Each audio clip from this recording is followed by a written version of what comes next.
Typical of the 4 games we've had. This one we've had to come back. He was missing his free throws early on, and we changed something fundamentally on his free throw, which I don't like to do during the game. And he made big free throws down the stretch. Quinn made a big 3, and we played awesome defense. Really proud of our guys. It's such a fun group to coach. Coach Barrick, of course, we knew you were going to have him on McGee, and he held him, I think, 5 of 17 from the field. You want to talk about that a little bit? Well, he didn't play as many minutes tonight. Look, guys, when you shoot 27% from the field, 33% from 3, 61 from the line, and you win, you're a pretty damn good defensive team. Now, we knew when you play Liberty, you've got to win that defensive battle. No different than when you play Virginia, the old days when you played Wichita State. You've got to win that defensive battle. Pace was going to be slow. I knew that. I said, I sent out a letter to our Gold Club, an email stating that this would be like going to the dentist, and it was. We knew that, but we didn't let up down the stretch down 4. We made big plays, and that was the key to the game.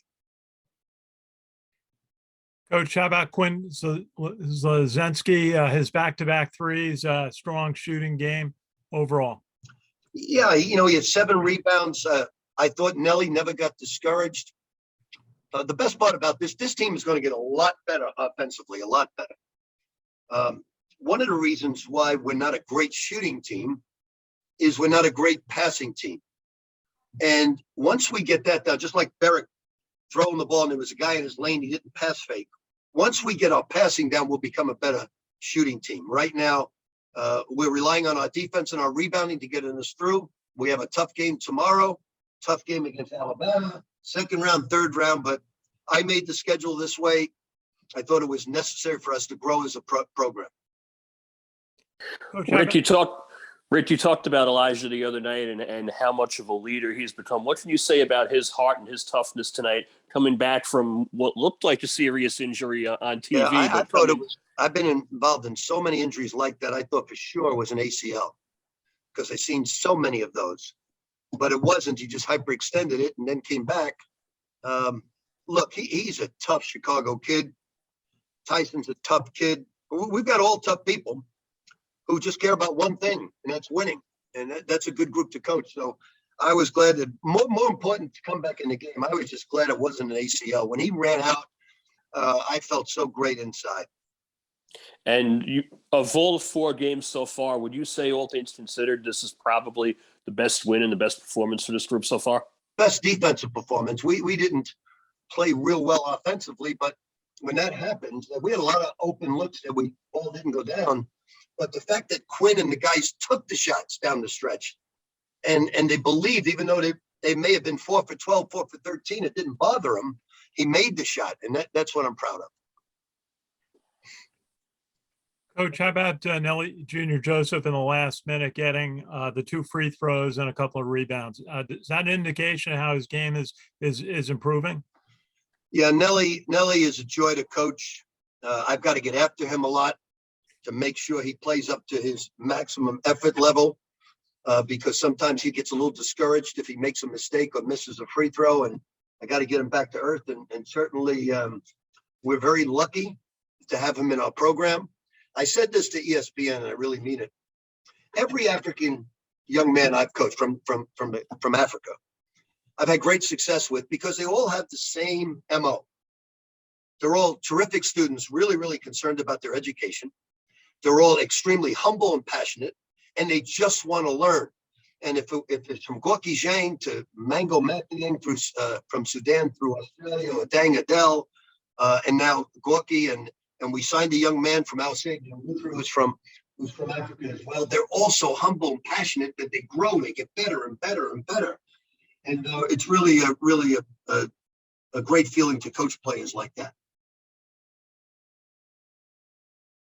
Coach, how will the turnaround be for you to get it ready for another game tomorrow night?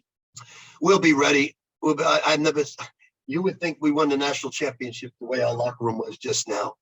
And it's been that way with all 4 victories. So these guys have a strong hunger and thirst for winning. and they're willing, no matter how they're playing individually, they're willing to do anything to get a W. Quinn, Ken Kreitzer, SAL Radio. Just tell us, what did it take to overcome the slow start and win this game down the stretch, a real grind out game? Well, when you see a team like Iona that's used to scoring a lot of points, and you look up with 10 minutes to go, and I think we had like 6 points, and it was just one of those days when the ball it was just going in and out. We're shooting poorly from the free throw line, which is something that Iona is just really good at. And Coach B just kept telling us, like, games like this happen, but they had a stud on the other team, a little quick guard, and I think we held them to less than double digits. So it's defense and rebounding and stuff like that gets teams wins. It doesn't matter if we win, 12-10. Sometimes you got to take an ugly win. We saw a ranking earlier today that had had a Liberty about 7 spots ahead of us for the mid-major top 10 in the country, and it just gave us a little extra motivation, to carry out this win. And just tell us about the back-to-back threes you had at about the 10-minute mark to go in the game. Yeah, I couldn't shoot a ball in the ocean the first half, and in any other program, I would have not seen the floor the rest of the game. But to have Coach Pitino keep telling me you better not stop shooting the ball, so you better not quit taking shots. You better keep shooting and let that thing fly, and they'll drop. And they did the second half, and I'm grateful that I had him, in my ear. My teammates, I love my teammates to death. I'd do anything for them, and for them to keep telling me like same thing, you better not stop shooting. So just like that, it just gives me confidence to knock those down. Thanks, Quinn. Quinn, this is Guy from the IonaHoops.com podcast. The other night, we had Elijah and Tyson on. They were talking about trusting the process when things get tough and just kind of staying with who you are and just staying within your system. The way this game was going, the system was struggling, but eventually it started to work its way out. How did things get going down the stretch? It's all open up your ears, listening to Coach Pitino. He's been in millions of games like this, and to have such a great collective group of guys that all is on our agenda is to win. And you got guys coming from big schools. Like, we didn't come down here to play this, that. Like, we came here to win games, and Coach Pitino is used to that, and he knows how to do it. So just literally listening, it's never like, oh, I think let me try this out on a limb. Like, Coach Pitino gives us full confidence and freedom to play our game, but in a constructive set. So, like you said, slow start, but trusting the process is huge. We got a lot of new guys at Iona, an older team, which is a little easier to teach the kids, but it's a different style. I'm used to playing pack line and under 8 shot clock, and now we're doing first 8 shot clock, and Coach Pitino wants me to pick up full court, which I've never been asked to do in my life. But it's fun, it's learning, it's teaching, it's a game of basketball. It's something we enjoy doing, and we're going to continue to play well. How much fun are you having this season so far? I can't even. I'm literally a kid in the candy store all the time. Like, I come back to the locker room and see all my best friends. It's hilarious. It's nonstop. And you look to your left, you got just an unbelievable group of guys that want to win. I'm having I've said this before. I'm just refalling in love, with the game. Like, the game just gets slower after a couple of years, and I feel like a kid. Like, I feel like I'm going to my first AAU tournament again. It's like it's fun. I'm loving it.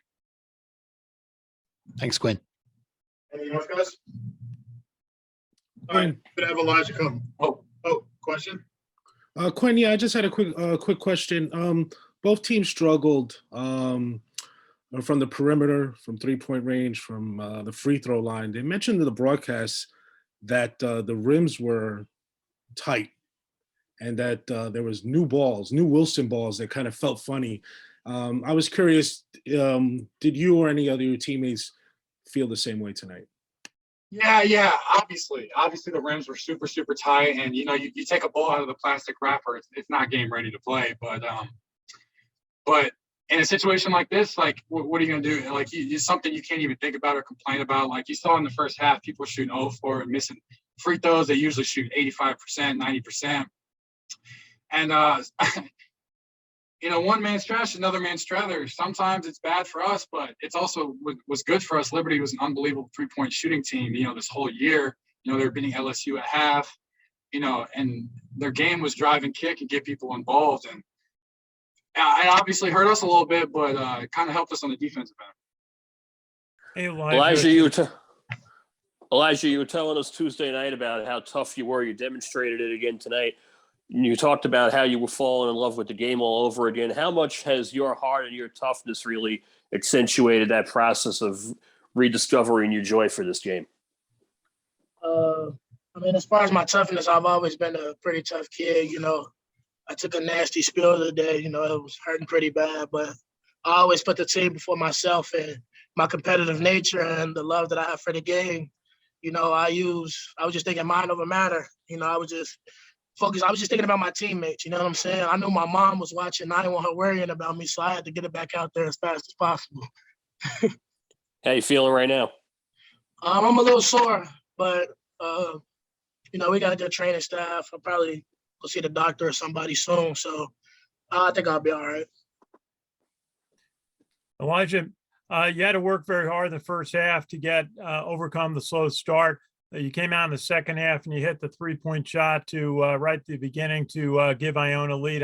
Take us through that play? How did it feel to give the team a lead? I felt good. I haven't been shooting the ball as good as I can shoot the basketball. So, just to get a shot up, and my teammates been telling me to shoot the ball. They trust me. They understand the work that I put in and the work that we put in as a team. So for them to have the confidence in me, even though I'm shooting horribly right now, it just give me more confidence. And my coach keep telling me to shoot the ball. So I was just glad I was able to make it and give us the lead to come out in the second half. Very good. How is it watching Nelly Jr. Joseph get the couple of rebounds and the couple of free throws in the last minute, showing that kind of poise? Oh, it was good to see Nelly do that. Nelly's a professional basketball player. He works very hard. He's one of the hardest working guys I've seen, and he make plays for us. He's our 5-man, he's the big guy, and so I was just excited to see him do that. He's going to help us a lot. And he's going to contribute to winning a lot this season for us. Thank you. Elijah, it was some anxious moments for those 3 or 4 minutes when you were down. I was curious, what were you thinking? Did you ever think worst case scenario? Because it seemed like you were very emotional at the time. At the time when it happened, I was scared. I'm a 5th year. You start your mind wanders a lot of places, and I'm thinking. I thought I tore my ACL. Honestly, I was scared. I was very scared. But I'm a believer in faith, and I believe in God, and I put God first. So no matter what, when I put God first, I'm gonna be all right. So when I got back there to the training room, I was able to move on, and I felt comfortable, and I was just thanking God, and I just was happy I was able to get back there and help my teammates. And just to follow up, I saw you come back in, a few minutes later. It looked like you were playing at 100%. Am I correct? When you came back in, you were 100%? I wouldn't say 100%, but I was able to get back out there and help my team win, and that's all that mattered to me. I won't say 100%, but I was good enough to go back in the game to contribute to the win tonight. Elijah, how do you do preparing for another game tomorrow? Go back, shower, eat dinner, watch film, make sure we hydrate, probably get some stretching in tonight with our strength coach, and just be ready. We're mentally prepared for back-to-back games. We practice very hard, so getting back out there tomorrow I don't think will be a problem for us. We just have to mentally lock in and just be prepared for what's next. Very good. Thank you. Thank you. Anything else, guys? All right, thanks so much. Appreciate it. Thank you.